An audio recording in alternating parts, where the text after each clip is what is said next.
Hello बच्चों, क्या हाल चाल। बढ़िया एकदम। कैसे हैं आप सब ठीक है ना। तो आप सभी का स्वागत है हमारे इस चैनल एमर्स फिजिक्स क्लासेस पे। और आज हम पढ़ने जा रहे हैं Newton second law of motion.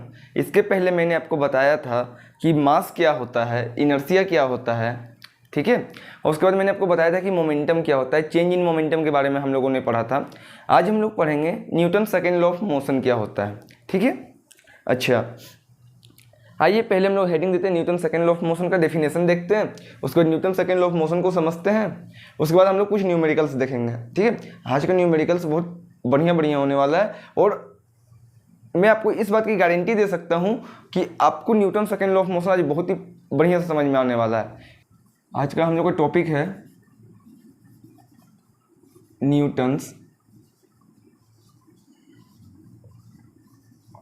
Second law of motion, Newton second law of motion, ठीक है। इसके पहले मैंने आपको Newton first law of motion बताया था। कैमरा में आ रहा है सब क्लियर? हाँ ठीक। देखिए, इसके पहले मैंने आपको Newton first law of motion बताया था। उसमें मैंने आपको बताया था कि किसी भी ऑब्जेक्ट का वेलोसिटी को चेंज करने के लिए, ठीक है ना, किसी भी ऑब्जेक्ट का वेलोसिटी को चेंज करने के लिए हम लोग को अनबैलेंस्ड फोर्स की जरूरत पड़ती है, ठीक है। अनबैलेंस्ड एक्सटर्नल फोर्स की जरूरत पड़ती है। वो क्या करता है, किसी भी ऑब्जेक्ट का वेलोसिटी को चेंज करता है, ठीक है। अब आप लोग को पता है अगर किसी भी ऑब्जेक्ट का वेलोसिटी में चेंज आ रहा है, ठीक है ना, किसी भी ऑब्जेक्ट का वेलोसिटी में चेंज आ रहा है तो उसका मोमेंटम में भी चेंज आता है, ठीक है। अच्छा, तो Newton second law of motion हम लोग को बताता क्या है जानते हैं? Newton second law of motion हम लोग को बताता है कि अगर आप कोई भी ऑब्जेक्ट पे फोर्स लगा रहे हो, ठीक है, तो कितना फोर्स लगा रहे हो, कितना क्वांटिटी में आप फोर्स लगा रहे हो, कितना मैग्नीट्यूड है फोर्स का। आपको फोर्स का मैग्नीट्यूड देगा कि हम 50 न्यूटन का फोर्स लगा रहे हैं, 100 न्यूटन का फोर्स लगा रहे हैं, 120 न्यूटन का फोर्स लगा रहे हैं। तो उसको हम लोग कैसे निकालेंगे? तो उसके लिए फॉर्मूला हम लोग को एक देता है, ठीक है ना। मतलब कि Newton first law of motion से तो हम लोग ये समझ गए कि ऑब्जेक्ट का स्टेट को या ऑब्जेक्ट का वेलोसिटी को चेंज करने के लिए हम लोग को अनबैलेंस्ड एक्सटर्नल फोर्स का जरूरत पड़ता है।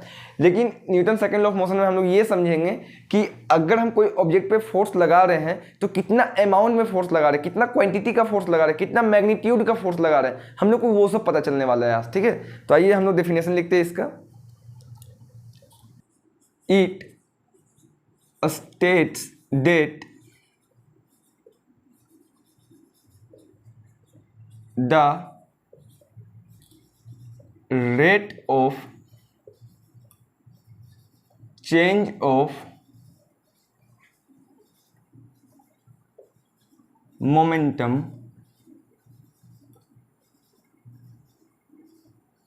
of a body is directly proportional to the applied force.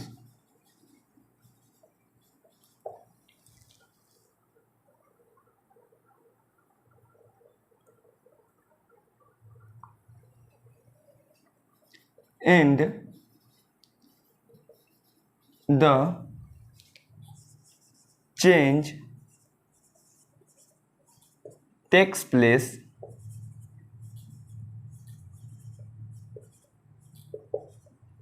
in the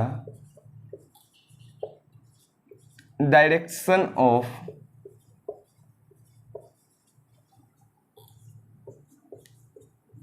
external force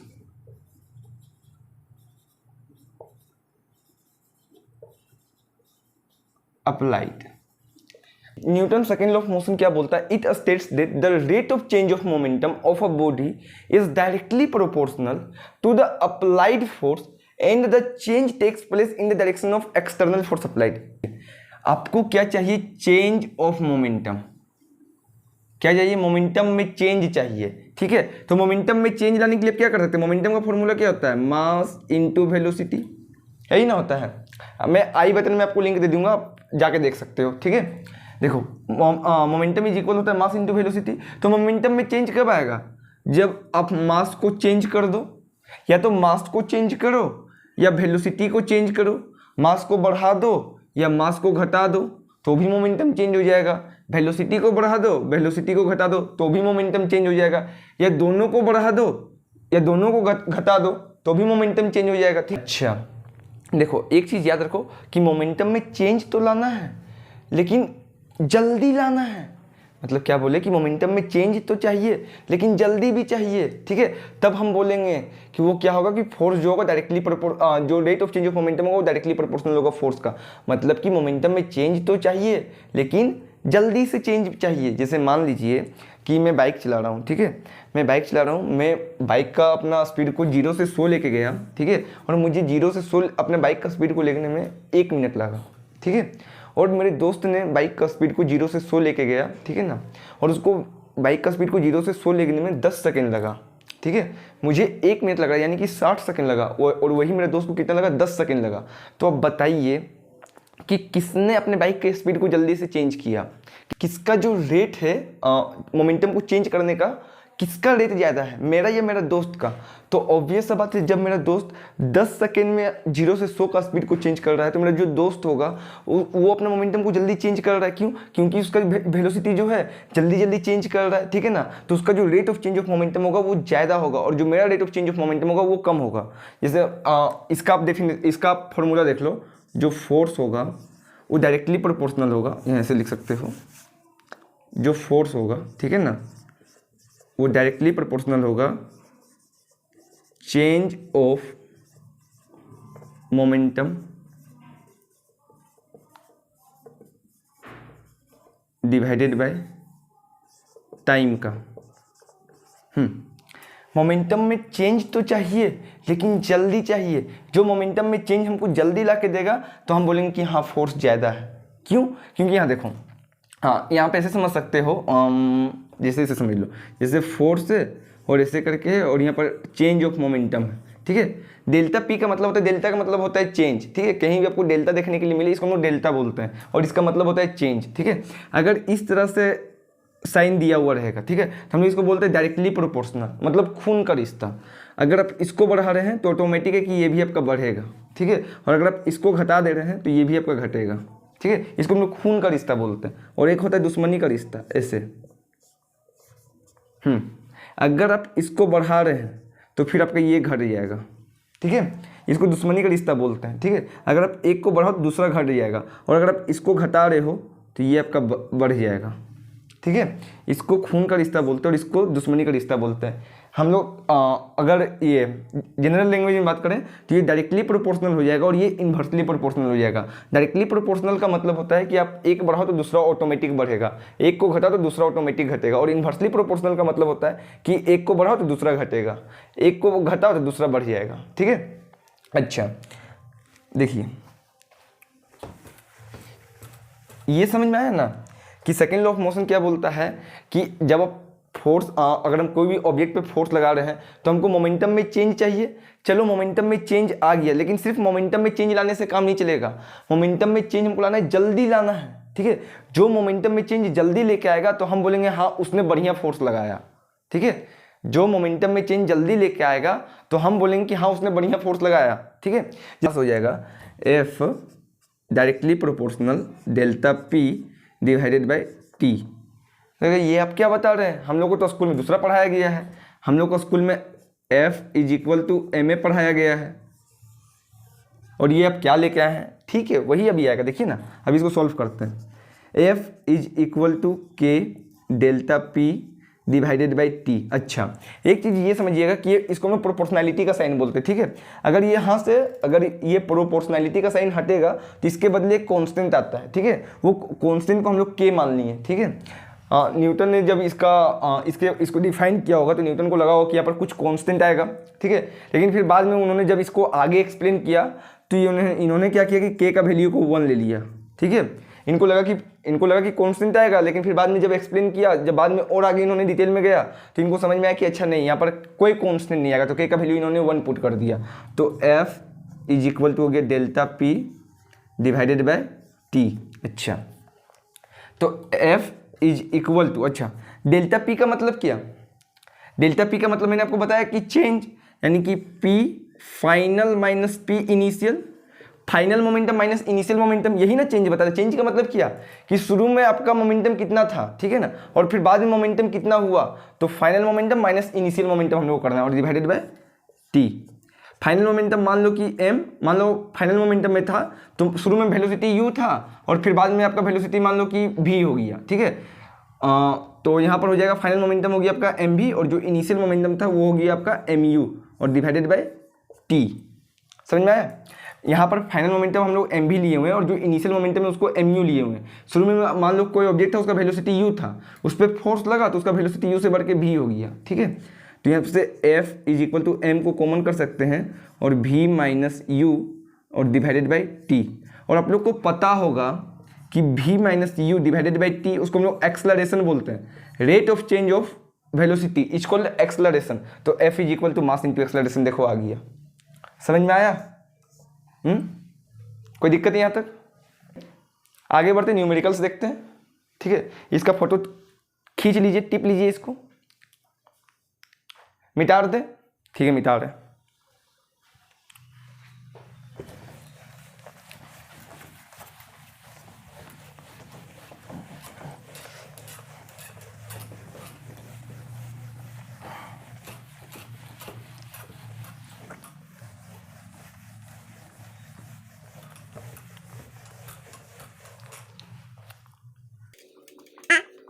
constant force, a constant force x on n, object of mass 5 kg, object of mass 5 kg for a duration of 2 seconds, for a duration of 2 seconds.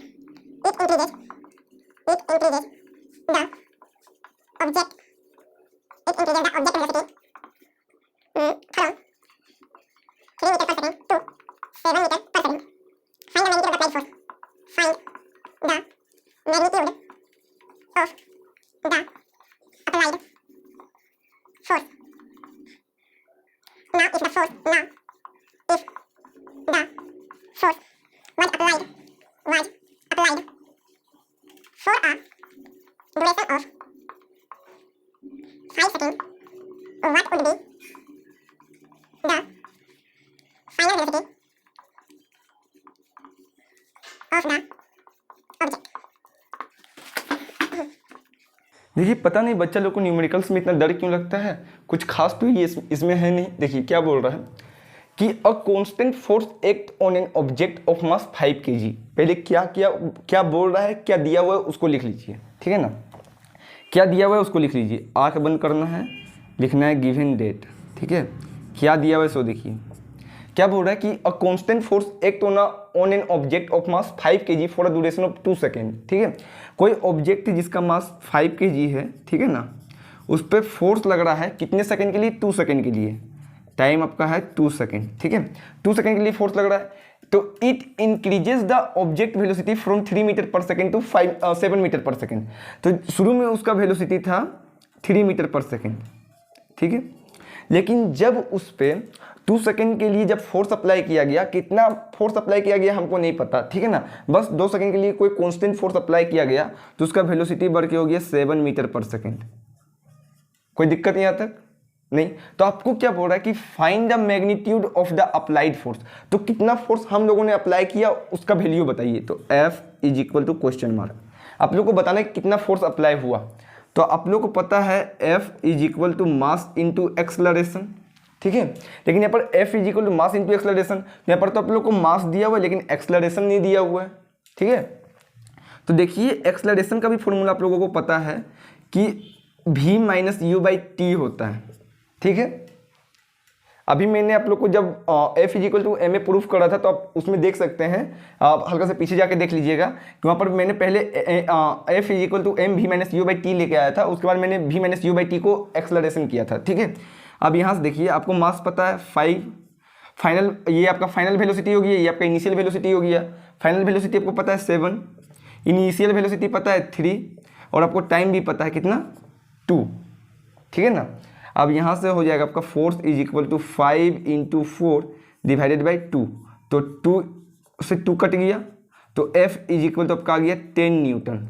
यानी कि force का value आपको निकल गया 10 Newton. देखें मैंने अभी आप लोगों को बताया था कि जो Newton second law of motion है वो आपको फोर्स का मैग्नीट्यूड बताएगा। देखो बता दिया ना, F = 10 न्यूटन। और याद रखना कि फोर्स का ऐसा यूनिट न्यूटन होता है, तो न्यूटन ही लिखें, ठीक है। अच्छा एक चीज़ मैं आप लोग को और बता देता हूँ कि जब भी न्यूमेरिकल बनाइएगा तो यहाँ पर इसका जो SI यूनिट होता है, जैसे मास का kg होता है तो kg दीजिएगा, टाइम का सेकंड होता है सेकंड दीजिएगा, वेलोसिटी का मीटर पर सेकंड होता है तो मीटर पर सेकंड दीजिएगा। और यहाँ पर जब यहाँ पर जब पुट करेंगे ना तो यहाँ पर आप लोगों को kg मीटर सेकंड कुछ भी नहीं लिखना है। क्यों? क्योंकि अगर आप kg मीटर पर सेकंड ये सब कुछ भी लिखोगे तो यहाँ पर आपको काटने छाटने में प्रॉब्लम होगा, ठीक है, जिससे हो सकता है आपका फाइनल में आंसर भी गलत आ जाए, ठीक है। आप लोग को यहाँ पर तो SI यूनिट बैठाना है, यहाँ पर लिखिएगा तो SI यूनिट नहीं बैठाइएगा। और सीधा लास्ट में फोर्स का हमको SI यूनिट पता है क्या होता है, न्यूटन होता है, इसलिए हम यहाँ पर न्यूटन लगा दिए। कोई दिक्कत नहीं यहाँ तक? अच्छा अब आगे बढ़ते हैं।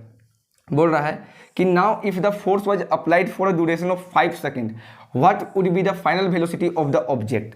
क्या बोल रहा है कि अगर हम लोग फोर्स कितना लग रहा है, 10 न्यूटन का लग रहा है। अब यही 10 न्यूटन का फोर्स उस ऑब्जेक्ट पे लगेगा, लेकिन इस बार टाइम को बढ़ा के 2 सेकंड से 5 सेकंड कर दिया। इस बार टाइम कितना हो गया? 5 सेकंड। तो आपको बताना है कि अब आपका फाइनल वेलोसिटी क्या हो जाएगा। वही फॉर्मूला लगेगा, F = m v - u / t। आपको इस बार फोर्स का वैल्यू पता है 10, मास पता है 5, फाइनल वेलोसिटी आपको बताना है। इनिशियल वेलोसिटी कितना था? 3। इनिशियल वेलोसिटी कितना है? 3। और आपका टाइम इस बार कितना दिया हुआ है? 5। तो 5 से 5 कट गया तो 10 = v - 3 और v का वैल्यू हो गया 13 मीटर पर सेकेंड। समझ में आया? आई होप ये न्यूमेरिकल आप लोगों को समझ में आ गया होगा। कहीं कोई प्रॉब्लम होगा तो कमेंट कीजिएगा, मैं ये सारा चीज़ को फिर से क्लियर करने की कोशिश करूँगा। प्रॉब्लम तो होना नहीं चाहिए वैसे, ठीक है। फोटो खींच लीजिए, टिप लीजिए इसको। क्या मैं इसे मिटा दूँ, आगे बढ़ूँ? ठीक है चलिए देखिए। हो।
देखिए सेकेंड नंबर में न्यूमेरिकल में क्या बोलता है, कुछ नहीं करना है। सबसे पहले मैंने आपको क्या बताया कि कोई भी न्यूमेरिकल दिया हुआ रहेगा उस पर क्या क्या डाटा दिया हुआ है पहले आप उसको लिखने की कोशिश कीजिए, ठीक है।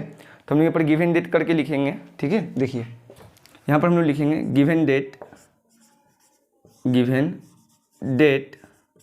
ओके सर, देखिए यहाँ पर क्या बोल रहा है, क्या motor car is moving with velocity आपको दिया हुआ है, मतलब भी दिया हुआ है आपको 108 किलोमीटर पर आवर। मतलब भी ने आप यहाँ पर यू मान लीजिए, क्योंकि इनिशियल वेलोसिटी को हम लोग यू से डिनोट करते हैं, ठीक है। अच्छा एक चीज़ आप लोग को यहाँ ये ध्यान देना है कि जो वेलोसिटी होता है उसका ऐसा यूनिट मीटर पर सेकंड होता है, लेकिन यहाँ पर किलोमीटर पर आवर दिया हुआ है, ठीक है। तो इसको पहले मीटर पर सेकंड में चेंज करना होगा। आप कभी भी न्यूमेरिकल बनाइए तो जो भी आपको डाटा दिया हुआ रहेगा उसको पहले एसआई में कन्वर्ट कर लीजिएगा। अगर एसआई में नहीं दिया हुआ, जैसे मान लो यहाँ पर किलोमीटर पर आवर की जगह में सेंटीमीटर पर सेकंड दिया हुआ था, तो सेंटीमीटर को आपको मीटर में चेंज करना पड़ता, ठीक है ना, क्योंकि एसआई इसका मीटर पर सेकंड होता है, ठीक। तो यहाँ से हो जाता, यहाँ हो जाएगा आपका 108 × 5/18। अगर आपको इसको किलोमीटर पर आवर से मीटर पर सेकंड में लेके जाना है, इसको 5/18 से डिवाइड करना होगा, सॉरी 5/18 से मल्टीप्लाई करना होगा, ठीक है।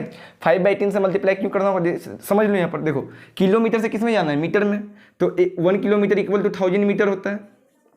और आवर से किस में जाना है, सेकेंड में, तो 1 आवर इक्वल टू 60 मिनट होता है। और 1 मिनट में 1 hour is equal to 60 minute होता है। और 1 मिनट में 60 सेकेंड होता है। तो 60 × 60 हो जाएगा, 0 से 0 गया, डबल 0 कट गया, 2 3 × 6 और 2 5 × 10, ये आपका सेकंड में था। तो ये आपका 5/18 देखो यहाँ पर मीटर पर सेकंड आ गया, ठीक है। तो किलोमीटर पर आवर से अगर आपको मीटर पर सेकंड में जाना है तो 5/18 से मल्टीप्लाई करना होगा, ठीक है। इसको काट दो, 6 बार में कट जाएगा।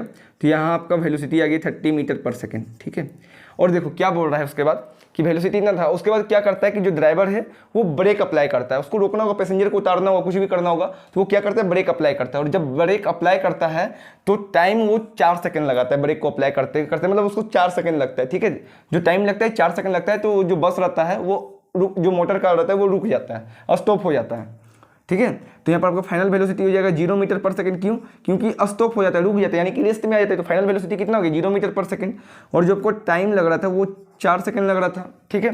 तो आपको बोल रहा है कि after the brakes are applied, ठीक है, calculate the force exerted by the brakes on the motor car. तो आपको बताना है कि वो जब ब्रेक अप्लाई किया तो ब्रेक उस पर कितना फोर्स लगाया, कितना फोर्स अप्लाई किया, तो आपको फोर्स का वैल्यू बताना है, ठीक है। और आपको बोल दिया है कि जो मास होगा बस का पैसेंजर के साथ कितना है, वो 1000 kg का है, यानी कि जो आपका मास हो जाएगा वो आपका 1000 kg का हो जाएगा, ठीक है।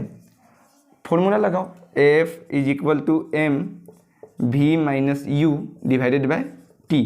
फोर्स निकालना आपको, मास आपको दिया हुआ है 1000 kg, फाइनल वेलोसिटी आपको पता है 0 दिया हुआ है। क्यों?